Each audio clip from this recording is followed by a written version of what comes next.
오늘은 신명기서 마지막 장이고요. 마지막 시간입니다.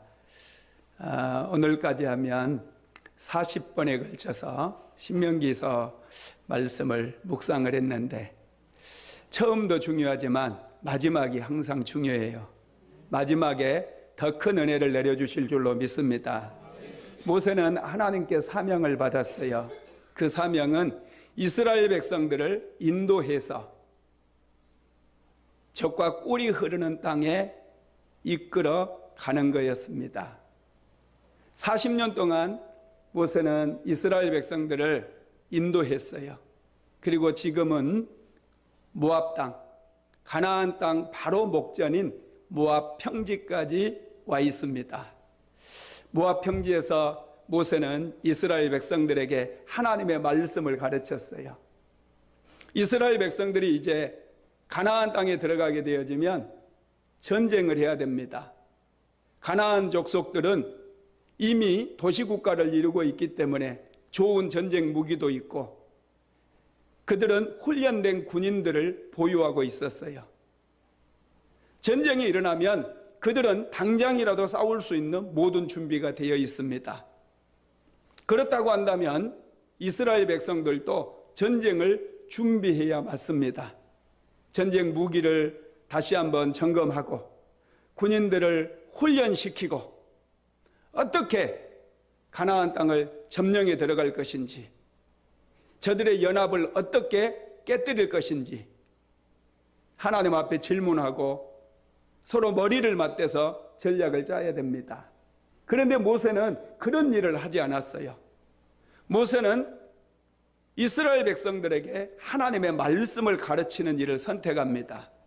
그래서 시내산에서 주셨던 하나님의 말씀을 다시 한번 이스라엘 백성들에게 차근차근 처음부터 끝까지 말씀을 전해주고, 심지어는 노래를 만들어 가지고, 하나님의 말씀을 가지고 노래를 만들어서 그들이 기억하게 하고, 그리고 마지막으로는 지난주에 우리가 살펴본 것처럼 이스라엘 각 지파들을 축복을 했습니다. 이것으로 모세의 사명은 완전히 다 끝났어요. 모세의 사명이 끝났을 때 하나님께서는 모세를 느보산으로 인도했습니다. 느보산은 여러분 모압 땅에 있는데요. 이 모압 땅에서 가나안 땅을 아주 쉽게 내려다볼 수 있는 그런 땅입니다. 하나님께서는 모세를 이 느보산, 그리고 느보산에서도 이 비스가산까지 불러 올리셨습니다. 오늘 본문 한번 같이 읽어보겠습니다. 신명기서 34장 1절에서 3절입니다. 모세가 모압 평지에서 느보산에 올라가 여리고 맞은편 비스가산 꼭대기에 이르매, 여호와께서 길르앗 온 땅을 단까지 보이시고 또 온 납달리와 에브라임과 므낫세의 땅과 서해까지 유다 온 땅과 네겝과 종려나무 성읍 여리고 골짜기 평지를 소알까지 보이고. 아멘.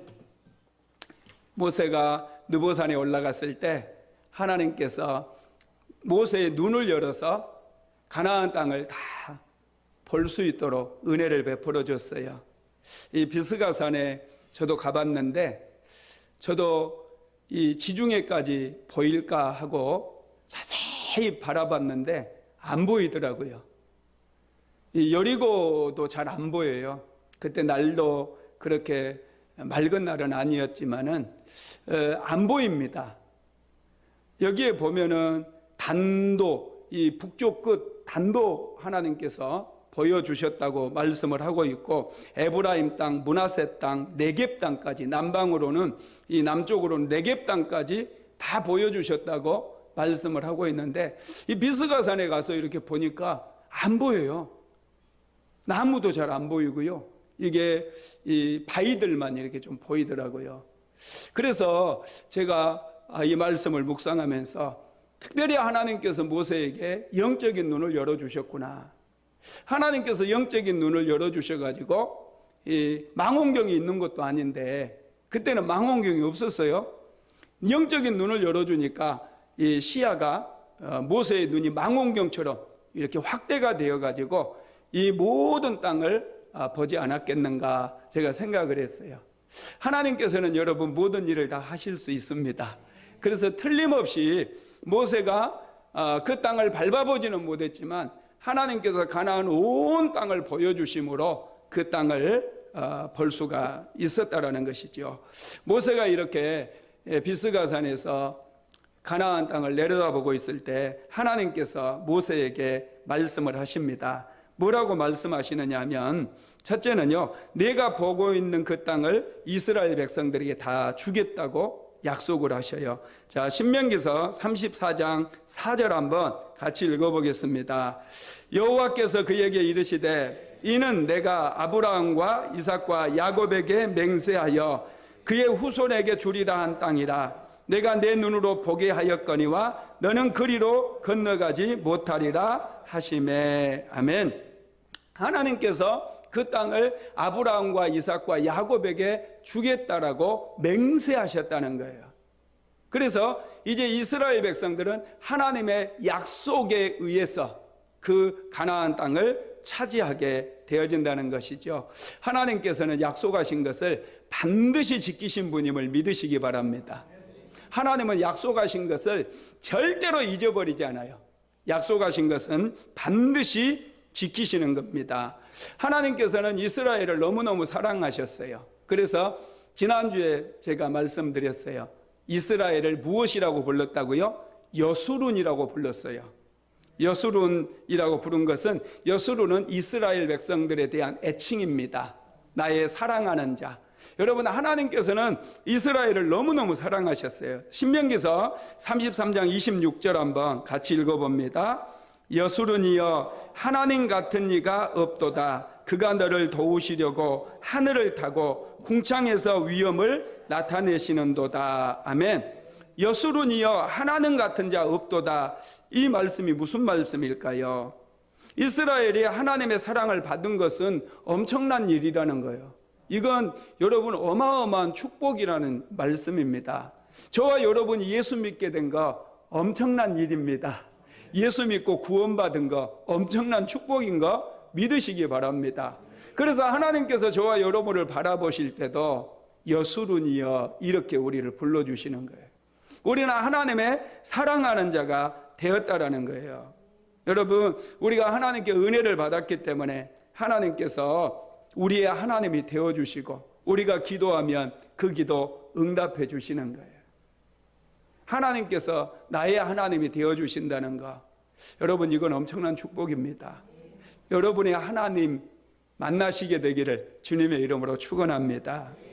하나님께서 우리를 도와주시는데요, 특별히 오늘 그 신명기서 33장 26절에 보면은 하나님께서 이스라엘 백성들을 어떻게 도와주시는지 기록이 되어져 있는데, 26절 하반절에 보면 그가 너를 도우시려고 하늘을 타고 궁창에서 위엄을 나타내시는도다 그랬어요. 하늘을 타고 오신대요.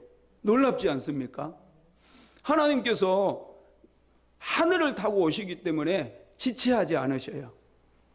저는 여러분들의 가정에 신방 갈 때 여러분 하늘을 타고 가지 않기 때문에 길이 막힐 수도 있어요. 여기 이제 다 가깝기는 하지만은 길이 막혀가지고 시간이 지체될 수 있습니다. 그런데 하나님께서는 하늘을 막 타고 다녀버려요. 하늘을 타고. 할렐루야. 야, 얼마나 놀라우신 분인지 몰라요. 이스라엘 백성들을 하나님께서는 도우실 때 하늘을 타고 오셔서 도와주십니다. 여러분, 이 말씀은 무슨 말씀이냐면 우리가 어디에 있든지 무슨 일을 하든지 우리가 있는 곳에서 하나님의 이름을 부르면 하나님께서 하늘을 타고 우리가 있는 곳으로 바로 오셔서 우리의 기도를 들어주시고 문제를 해결해 주신다는 거예요. 믿으시기 바랍니다. 우리 강성교사님 필리핀에서 기도하면 하나님께서 필리핀으로 하늘을 타시고 필리핀에 가셔서 성교사님 기도 응답해 주신다는 거예요. 이거 얼마나 놀라우신 분입니까? 우리 하나님은 하늘을 타고 다니시는 분이에요. 비행기가 없어도 하나님은 하늘을 타고 다니시는 분이에요. 뿐만 아니라 궁창에서 위엄을 나타내시는도다 그랬어요. 이 말씀은 무슨 말씀일까요? 여러분, 궁창에는 뭐가 있죠? 하늘을 우리는 궁창이라고 그러는데, 하늘에 뭐가 있어요? 해가 있고 달이 있고 별이 있잖아요. 여러분, 이 해와 달과 별, 이게 무엇을 나타내느냐? 하나님의 약속의 표시다는 거예요. 이 해가 떠 있고 별이 떠 있고 달이 떠 있는 것처럼 하나님께서는 우리를 바라봐 주시고 우리를 지켜 주시고 우리를 보호해 주신다, 이런 말씀입니다. 해가 뜨고 달이 뜨고 별이 뜨는 이상 우리는 누구도 우리의 복을 막을 수 없고, 우리의 은혜를 빼앗아갈 수 없고, 우리를 방해할 수 없고, 우리를 무너뜨릴 수 없고. 할렐루야. 해와 달과 별을 보면 하나님의 은혜를 생각하게 되기를 주님의 이름으로 축원합니다. 해와 달과 별이 여러분 반짝거리는 이상 그 누구도 어떤 능력과 권세도 우리를 해롭게 할 수가 없습니다. 왜냐? 하나님께서 우리를 지켜주고 계시기 때문에 그렇다라는 거예요. 하나님께서는 이렇게 사랑하는 이스라엘 백성들을 위해서 하나님 자신이 영원한 처소가 되어주겠다라고도 말씀을 하셨어요. 자, 신명기 33장 27절도 한번 같이 읽어봅니다. 영원하신 하나님이 내 처소가 되시니 그의 영원하신 팔이 내 아래에 있도다. 그가 내 앞에서 대적을 쫓으시며 멸하라 하시도다. 여러분, 영원하신 하나님이 우리의 집이 되어주신다는 거예요. 여기 앞에 집을 짓고 있잖아요. 아파트 하나 살려면 여기도 돈이 꽤 나가요. 뭐 평당 한 7, 800 하는 모양이던데, 이런 아파트도 불안해요. 여러분, 이번에 비가 많이 와가지고 부산의 어떤 아파트 이 축이 무너진 거 보셨어요? 그 아파트 그냥 훅 바람만 세게 불면 넘어갈 것 같더라고요. 여러분, 이렇게 우리가 사는 세상은 아무리 좋은 집이라 해도요, 불편한 게 많아요. 안 좋은 게 많습니다. 그런데 하나님께서 우리의 처소가 되어주시고 우리의 집이 되어준다는 거예요. 와, 여러분, 그래서 우리는 하나님 안에 살면요, 어린 아이들이 집에 처음 이사 가게 되어지면 막 얼마나 흥분해가지고 이방 저방 뛰어다니고 그러잖아요. 저희들이 이 집을 사가지고 고잔 신도시에 이사를 갔는데 우리 애들이 어렸어요. 이 아이들이 흥분을 해가지고 집에 막 가니까요, 이방저방 뛰고 숨고 난리가 났어요. 막 소리를 지르면서 뛰어다니는 거예요. 여러분, 하나님을 우리의 집으로 삼으면 우리가 그렇게 살아도 돼요. 이 방도 들어가 보고 저 방도 들어가 보고. 왜냐하면 하나님의 집 안에는 각종 아름다운 방들이 다 있거든요. 은혜가 담겨져 있는 그런 축복의 방부터 시작해서 고난의 방도 있고 광야 같은 방도 있고, 이스라엘 백성들은 광야의 방을 통과를 했어요. 이제 그들은 어떤 방으로 들어가느냐 하면 가나안 땅이라고 하는 그 방으로 이제 들어가게 되어지는 거예요. 저와 여러분도 마찬가지. 인생 살다 보면 때로는 이 방 저 방 다녀봐야 된다고 그랬잖아요. 그래야 그 안에, 집 안에 있는 모든 좋은 혜택을 우리가 다 누릴 수 있거든요. 이 방 저 방 안 다니고 여기가 좋사오니 나는 이 방만 쓸게요 하면 화장실도 못 가고 샤워도 못 하고 얼마나 불편하겠어요. 다 다녀봐야 돼요. 그래서 우리가 하나님을 처소로 삼을 때에 하나님의 집에는 많은 방들이 있습니다. 때로는 고난의 방도 있는데 그 고난의 방에서는 하나님께서 우리를 훈련시키는 거예요. 훈련시키고 온전한 하나님의 사람으로 변화시키는 그런 방이라는 거죠. 그리고 그 방에는 기도의 방이 있고 배움의 방도 있고 축복의 방도 있고 은혜의 방도 있다라는 거 믿으시기를 바랍니다. 우리는 그래서 멀리 갈 필요가 없어요. 복을 받으려고 여러분 멀리 갈 필요도 없고 하나님 은혜 가운데 있으면 되는 줄 믿으시기 바랍니다. 그러면 그곳이 축복의 샘이 되어지는 거예요. 자, 신명기 33장 28절도 한번 읽어봅시다. 이스라엘이 안전히 거하며 야곱의 샘은 곡식과 새 포도주의 땅에 홀로 있나니 곧 그의 하늘이 이슬을 내리는 곳에로다. 여기에 보니까 축복의 샘, 야곱의 샘은 그랬는데 이 샘은 축복의 샘입니다. 왜냐하면 이 샘 때문에 곡식이 잘 되고 새 포도주가 나오고 땅이 풍족해지는 거예요. 여러분, 그렇습니다. 하나님의 은혜가 있는 곳이 여러분 축복의 샘이 있는 곳이에요. 우리 순복음 안디옥 교회가 저와 여러분에게 축복의 셈이 되기를 주님의 이름으로 축원합니다. 하나님의 말씀이 있고 성령의 기름 부음이 있고, 여러분 그곳이 바로 축복의 셈이 아니겠습니까? 은혜가 있는 곳, 하나님의 사랑이 있는 곳, 그곳이 바로 축복의 셈이 되어져서 이곳에 와서 하나님 앞에 예배하고 이곳에 와서 하나님 앞에 기도하면 이 샘물을 우리가 마심으로 여러분들의 집집마다 곡식이 풍성하게 맺혀지는 그런 아름다운 밭이 되어지고 포도 열매가 넘치는 그런 포도밭도 되어지고, 할렐루야, 하늘에서 날마다 하늘에 이슬이 내려서 그 소산물들을 더 풍요롭게 만드는 그런 처소가 되어진다는 거죠. 우리 순복음 안디옥 교회가 이런 야곱의 샘처럼 축복의 샘이 되기를 주님의 이름으로 축원합니다. 모세는 이렇게 이스라엘 백성들이 하나님 앞에 축복받은 백성들이라는 것을 너무나 잘 알았어요. 그래서 이스라엘 백성들을 축복했을 뿐만 아니라 이제 하나님께서 이 이스라엘 백성들을 반드시 가나안 땅에 데리고 가실 뿐만 아니라 그 땅을 차지하고 그 땅에서 정착할 수 있도록 은혜를 주실 것을 믿었습니다. 그래서 모세는 사명이 다 끝났어요. 홀가분할 겁니다. 물론 가나안 땅에 들어가지 못한 그런 아쉬움도 있을 거예요. 그런데 여러분, 우리가 천국을 밟아봐야 천국 가는 거 아니잖아요. 그죠? 우리는 천국을 밟아보고 한번 갔다 오고 나서 천국에 들어가는 게 아니라 믿음으로 천국을 가는 거예요. 모세도 여러분 이제 사명을 다 내려놓게 되어지고 이제 영원한 천국을 앞두고 있는 것이죠.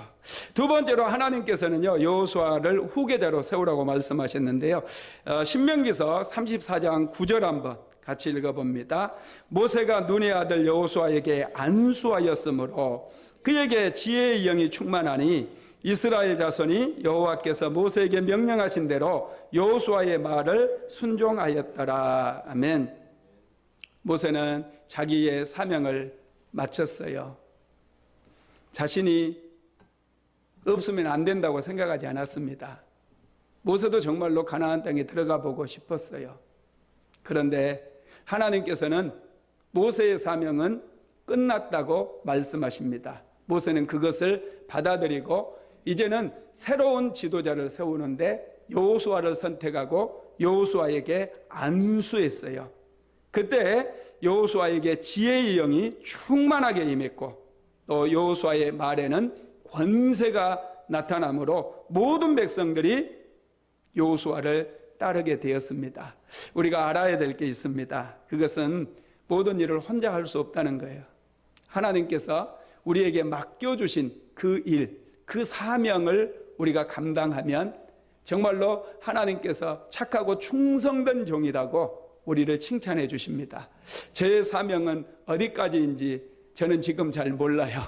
그렇지만 하나님께서 나에게 맡겨주신 이 양무리들을 최선을 다해서 돌보고 여러분들의 믿음 성장을 위해서 열심히 기도하고 또 함께 기도하면서 우리 여러분들의 믿음이 커가면서 또 하나님의 나라를 소망하고 이 땅에서도 하나님께서 주시는 은혜를 받고 축복을 받게 하는 그런 사명이 저에게는 있습니다. 여러분, 저 혼자 모든 것을 다 할 수가 없어요. 제가 교회를 내려놓고 선교를 간다든지 또 제가 안디옥 교회 말고 또 다른 교회를 한다든지 이런 것들은 제 사명이 아니에요. 저는 하나님께서 맡겨주신 이 교회를 위해서 정말 열심을 다해서 사명을 감당하면 돼요. 모세도 하나님께서 자기에게 맡겨주신 사명을 감당을 했어요. 이제 나머지 일은 여호수아가 감당해야 될 사명이라는 거예요. 저와 여러분도 여러분 하나님께서 나에게 주신 사명을 알 때 아주 인생이 편안해집니다. 더 오버해서 할 필요도 없고요. 더 많이 할 필요도 없고 하나님께서 맡겨주신 그 일을 하게 되어질 때 하나님께서는 굉장히 기뻐하십니다. 믿으시기 바랍니다. 세 번째로 하나님께서 모세에게 주신 말씀은 모세는 가나안 땅에 들어가지 못한다고 말씀하셨어요. 4절 하반절에 보면 너는 그리로 건너가지 못하리라. 모세는 가나안 땅에 들어가지 못하고 이제는 이 모압 땅에서 죽어야 된다는 거예요. 사명을 마쳤기 때문에 이제 하나님의 품에 안겨야 됩니다. 자, 신명기서 34장 5절에서 8절까지 같이 읽어봅니다. 이에 여호와의 종 모세가 여호와의 말씀대로 모압 땅에서 죽어 벳부올 맞은편 모압 땅에 있는 골짜기에 장사되었고 오늘까지 그의 묻힌 곳을 아는 자가 없느니라. 모세가 죽을 때 나이 120세였으나 그의 눈이 흐리지 아니하였고 기력이 쇠하지 아니하였더라. 이스라엘 자손이 모압 평지에서 모세를 위하여 애곡하는 기간이 끝나도록 모세를 위하여 30일을 애곡하니라. 사람은 누구나 죽는다는 거예요. 중요한 것은 어떻게 죽느냐가 아주 중요합니다. 사람은 태어나면 죽게 되어 있어요. 어떤 사람은 죽음이 두려워서 정말로 안 돼 하고 소리 지르면서 죽은 사람이 있어요. 정말이에요. 그런데 어떤 사람은 정말 하나님께 영혼을 맡기고 나의 달려갈 길을 다 마쳤다고, 하나님께서 나에게 맡겨주신 사명을 다 마쳤다고 그렇게 하나님께 감사하면서 하나님의 품에 안겨서 그렇게 평화롭게 천국에 입성하는 사람들이 있습니다.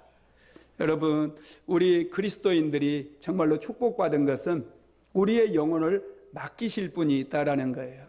많은 사람들은 자신의 영혼을 맡길 곳을 찾지 못해서 죽음이 임박할 때 굉장히 당황을 합니다. 죽음이 임박하니까 두렵기도 하고 자기의 영혼을 맡길 분을 찾지를 못했기 때문에 너무너무 당혹스러운 거예요. 고통스러운 거예요. 그래서 여러분, 예수 믿는 것이 축복이에요. 모든 사람은 반드시 죽게 되어 있는데 우리의 영혼을 맡길 수 있는 그 예수 그리스도를 우리가 알고 믿는다는 거, 이거 엄청난 축복인 거 믿으시기 바랍니다. 모세는 120년 동안 정말 많은 일을 했어요. 120년 동안 살면서 40년 동안 이스라엘 백성들을 광야길로 인도하면서 때로는 고통스러웠고 때로는 기쁨이 넘쳤고 홍해바다가 갈라진 것을 보면서 그는 찬양하고 하나님의 살아계심을 기뻐하면서 이스라엘 백성들과 함께 기쁨을 만끽을 했습니다. 그렇지만 광야길을 걷는 것은 정말로 어려운 길이었어요. 그래서 때로는 낙심하기도 하고 때로는 힘들기도 하고 눈물로써 기도하기도 하고, 여러분, 그것이 다 우리의 인생길이라는 거예요. 우리도 마찬가지입니다. 그런데 하나님을 믿는 사람들에게는 끝이 아름다워요. 우리의 영혼을 예수님께서 받아주시기 때문에 우리는 가장 아름다운 인생을 살아갈 수가 있는 거 믿으시기 바랍니다. 모세는 이렇게 하나님의 품에 안기게 되었어요. 이스라엘 백성들은 모세를 진심으로 사랑했고 모세를 진심으로 존경을 했습니다. 그래서 모세를 위해서 30일 동안 애곡하게 되어지죠. 30일 동안이나 모세를 위해서 그들은 애곡하고 눈물을 흘리고 통곡을 했습니다. 그리고 모세를 떠나보내므로 이제 새로운 시대가 시작이 되어지는 것이죠. 그러면 여러분, 신명기서에서는, 이 성경에서는 모세에 대해서 어떻게 평가를 했을까요? 우리가 인생을 마치고 나면 평가를 받아야 돼요. 하나님께서 반드시 또 평가를 하시면서 예수 믿는 저와 여러분들에게는 상급을 주십니다. 예수 믿지 않는 사람들은 평가할 필요도 없이 지옥에 가요.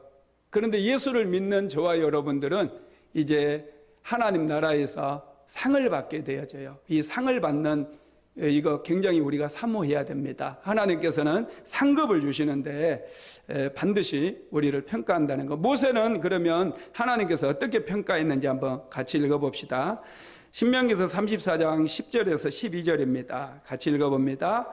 그 후에는 이스라엘에 모세와 같은 선지자가 일어나지 못하였나니 모세는 여호와께서 대면하여 아시던 자요 여호와께서 그를 애굽 땅에 보내사 바로와 그의 모든 신하와 그의 온 땅의 모든 이적과 기사와 모든 큰 권능과 위엄을 행하게 하심에 온 이스라엘 목전에서 그것을 행한 자이더라. 아멘.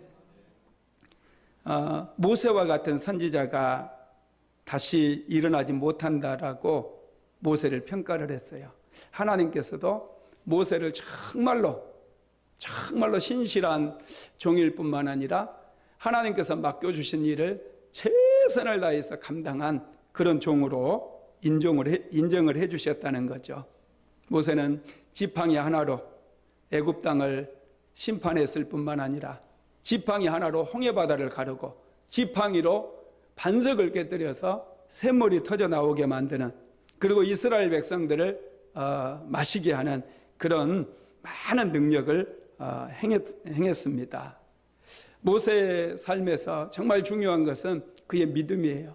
저와 여러분도 모세의 믿음을 본받게 되기를 주님의 이름으로 축원합니다. 제가 히브리서 강해를 하면서 모세의 믿음에 대해서 얘기를 하면서 모세의 정말로 큰 믿음은 그가 바로의 궁정에 그 화로운 생활을 버리고 이스라엘 백성들과 고통당하는 것, 고난받는 편을 선택한 것, 그것이 모세의 믿음 중에서 가장 큰 믿음이었다. 그런 말씀을 제가 드렸어요.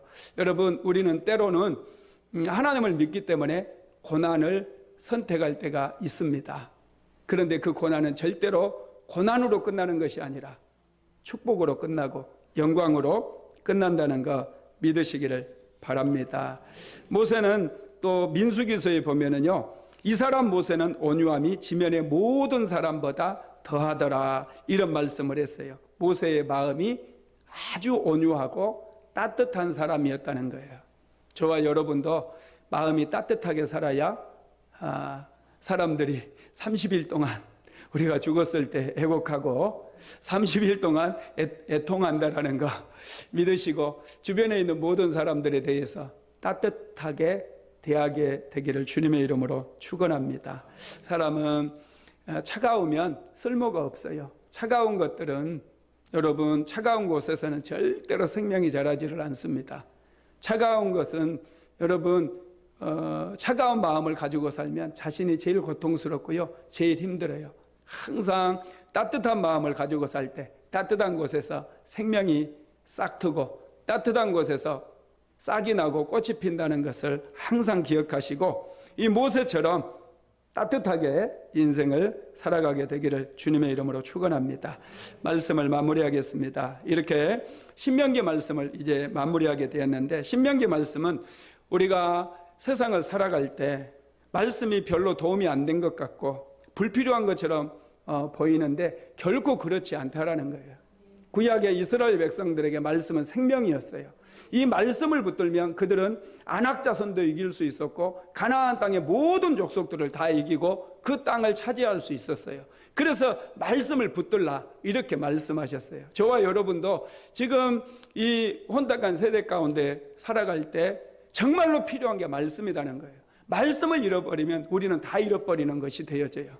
어떻게 해서든지 하나님의 말씀을 들어야 돼요. 때를 얻든지 못 얻든지 말씀을 들을 기회가 있으면 하나님의 말씀을 듣고 하나님의 말씀을 배우고 그 말씀 붙들면 세상에서 승리하게 되는 거 믿으시기를 주님의 이름으로 축원합니다.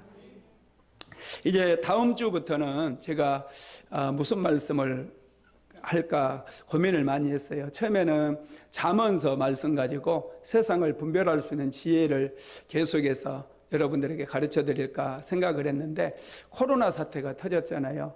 그래서 이 코로나 사태에 어떻게 우리가 세상을 살아가야 될지, 이것 때문에 제가 기도를 하면서 하나님 수요 예배에 무슨 말씀을 전해야 될까요? 계속 고민하면서 그렇게 질문을 했는데 한 일주일 전에 하나님께서 이사야서 말씀을 저에게 주시면서 이사야서 말씀을 수요 예배에 전하라는 그런 어떤 사인 같은 것을 제가 받았어요. 이사야서 말씀을 제가 조금 봤더니 이 이사야서 말씀은 나라가 어려울 때, 특별히 이제 종교개혁 당시에 영국이 굉장히 어려웠는데 칼빈이 이사야서 강해를 써가지고 책을 써가지고 영국 그때 당시 국왕이었던 에드워드 6세에게 이 헌정을 했더라고요. 근데 이 에드워드 6세가 너무 어려가지고 빨리 죽어버렸어요. 10대 때 죽어버려가지고 이제 엘리자베스 6세 여왕이 이제 등장을 했는데, 그때 다시 칼빈이 이 이사야서 강해를 다시 수정을 해가지고 그 엘리자베스 6세 여왕에게 헌정을 했더라고요. 이 엘리자베스 여왕에게 왜 이사야서를 헌정을 했을까요? 이것을 잘 읽으면 나라를 바르게 세울 수 있다. 이 어려운 상황을 바로 극복해 나갈 수 있다. 그런 그 메시지로 그렇게 준 것 같아요. 저와 여러분도 이사야서 말씀을 또 수요예배 때 묵상하면서 이 코로나 사태, 그리고 이 코로나가 진정되어지고 난 이후에 이런 혼란한 이 시대에 어떻게 살아가야 될지 빛을 발견하고 길을 발견하는 그런 귀한 시간들이 되기를 주님의 이름으로 축원합니다. 그래서 다음 주에 오실 때는 이사야서를 좀 묵상하고 계속해서 묵상하고 오시면 설교 말씀 드릴 때 훨씬 도움이 되어지고 또 말씀이 열려지는 그런 역사가 일어나게 될 줄로 믿습니다.